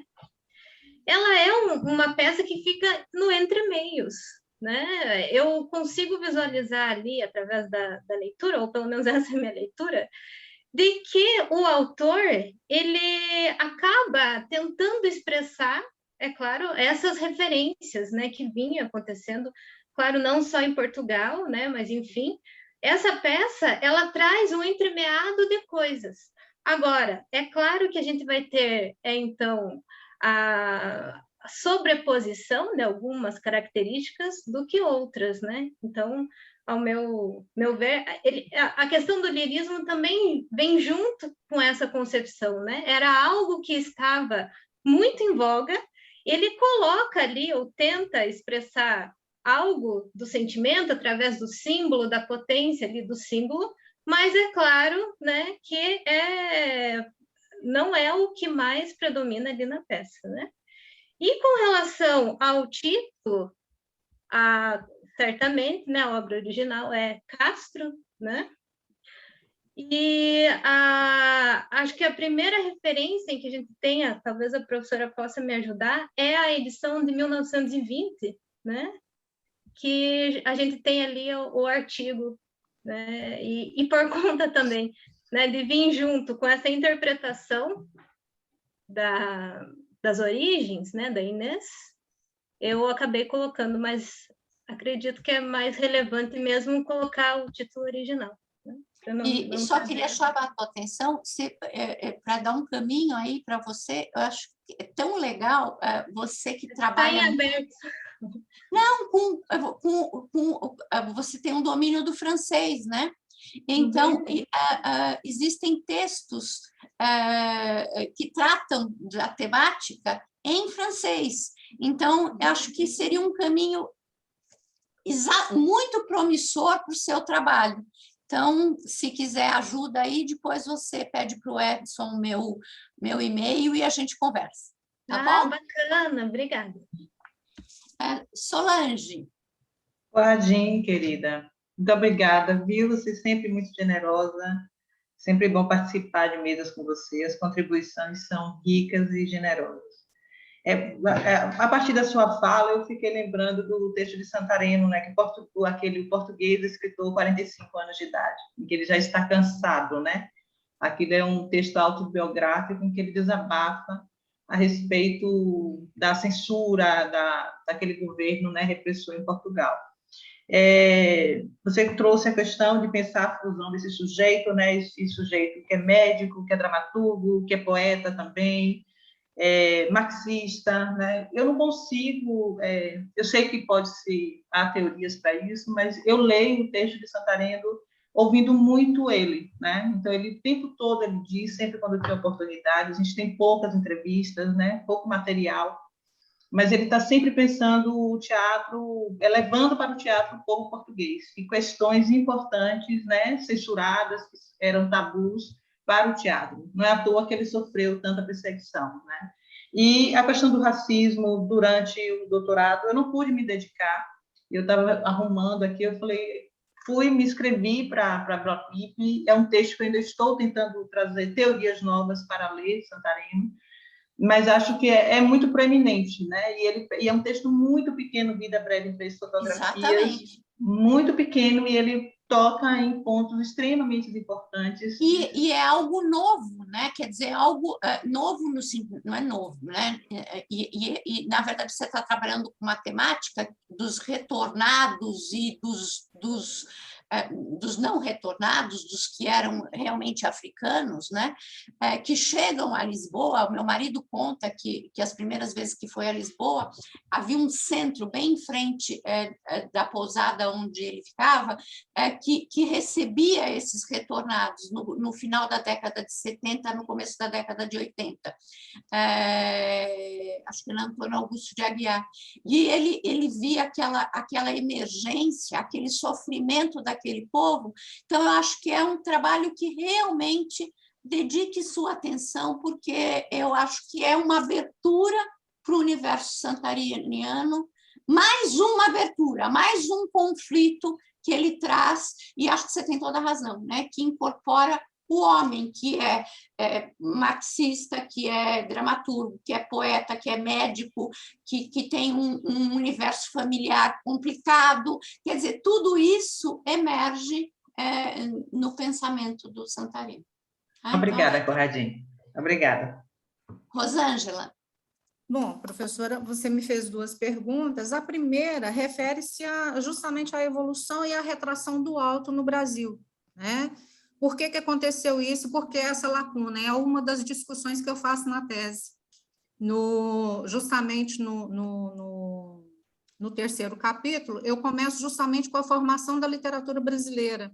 E aí eu coloco em discussão a teoria do Antônio Cândido, do Haroldo de Campos, e faço a minha avaliação desse processo e acho, pelo menos no meu pensamento, nós temos uma literatura sistematizada desde Anchieta, uma vez que a literatura já estava sistematizada em Portugal. Claro. Eu não concordo muito com o Antônio quando ele diz que a sistematização dependeria dos leitores, de um público.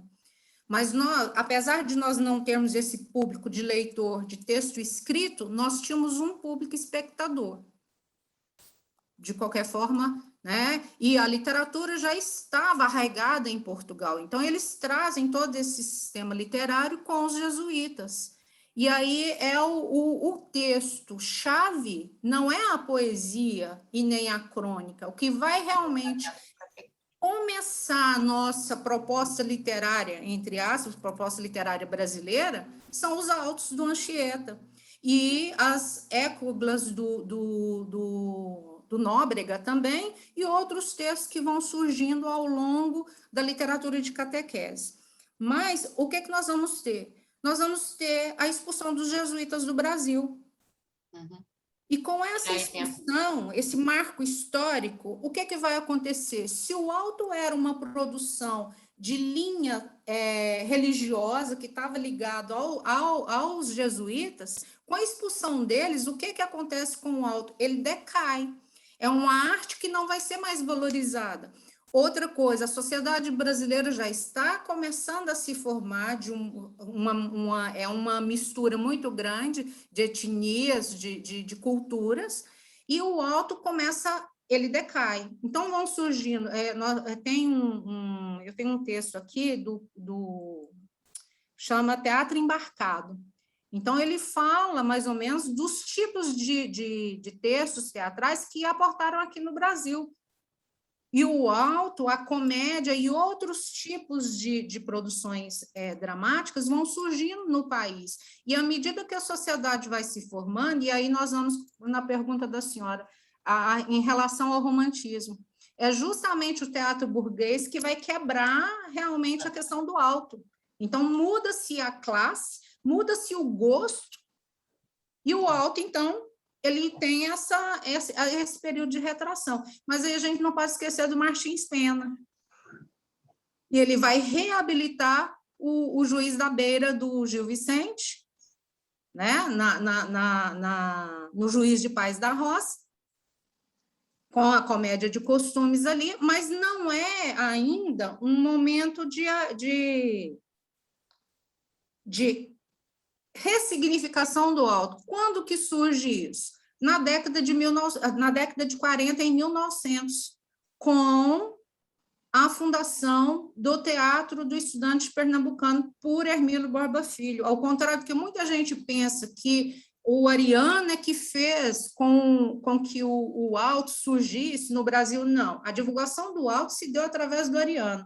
Mas quem impulsionou todo esse processo do alto foi o Hermílio Borba Filho, porque em 1948 ele escreve o Alto. Rosângela, eu vou ter que te interromper, eu acabei de receber um comunicado do host, que a gente precisa encerrar a apresentação. Eu pensei que ainda a gente tivesse uns minutinhos, mas a gente não tem.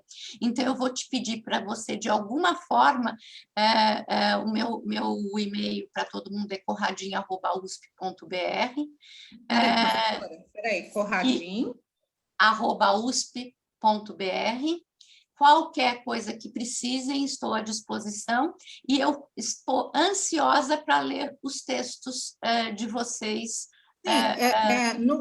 No meu caso, as 15 obras, elas estão analisadas, são comparadas com o teatro de Gil Vicente. Então, assim, não é um trabalho que foi feito superficial. Eu selecionei essas 15 obras e analisei essas obras de forma bem aprofundada, comparando justamente para mostrar a tradição do Alto.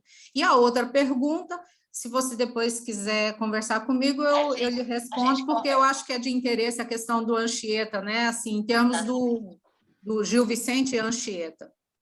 Tá bom. Gustavo, muito obrigada a Larissa, a Solange e a Rosângela, e ao apoio do Gustavo, e com isso a gente encerra essa sessão. Obrigada, Corradinho, obrigada, Gustavo. Então, Obrigada a todos agora vocês. a nossa Obrigada sessão. a todos. Você encerra, Gustavo? Encerro. Agradecemos as contribuições da professora Flávia, a participação de todos vocês, lembrando que nossa programação ela se estende até o dia 29 de outubro, tá? E logo mais, às 10 horas, nós continuamos com as sessões de trabalho. Então, aguardo todas vocês lá. Até logo. Tchau, tchau. Tá bom. Até logo.